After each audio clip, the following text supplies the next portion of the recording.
جهان آزرخش د انګلیسي ژبې او کمپیوټر ښوونیز مرکز چې له تیرو 8 کالو راهیسې خوست کې ښوونیز بهیر پیل کړی.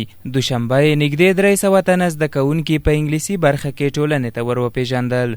مراسمو ته د دغه تعلیمي مرکز مسؤلینو وویل دوی غواړي چې په انګلیسي او کمپیوټر برخو کې خوست میشتو ته تر نورو ښه خدمات وړاندې کړي. دغه زده کوونکي دغه 300 کسان چې موږ فارغوو د انګلیسي په برخه کې دي، انګلیسي ژبې فارغین دي.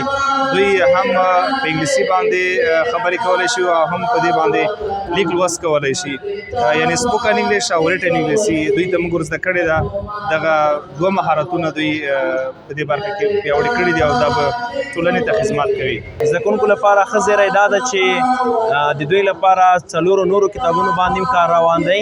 انشاءالله دغه کتابونه به دغو زده کوونکو لپاره وي چې له همدغه کورس څخه یا له نورو کورسونو څخه فارغېږي او دوی غواړي چې په انګلیسي کې نور سکل هم ترلاسه کړي.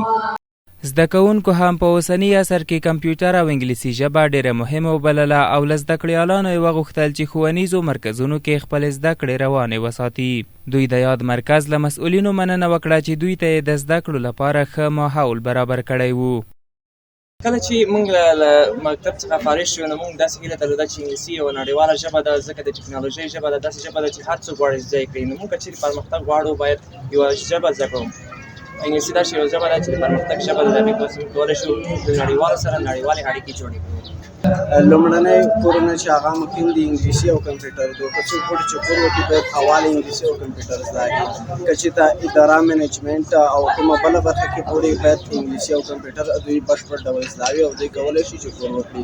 زه ډېر د ستونزو سره مخ وم، لکه د انګلیسي ژبې سره بلد نه وم او کله مې چې د لسمیاشتنی سیستم پای ته ورسولې، یعنې کمپلیټ مې کړو او اوس زه زیات بدلونونه په ځان کې احساسوم او غواړم چې نوره ځان ته زما د انګلیسي ژبې ته پرمختګ ورکړم.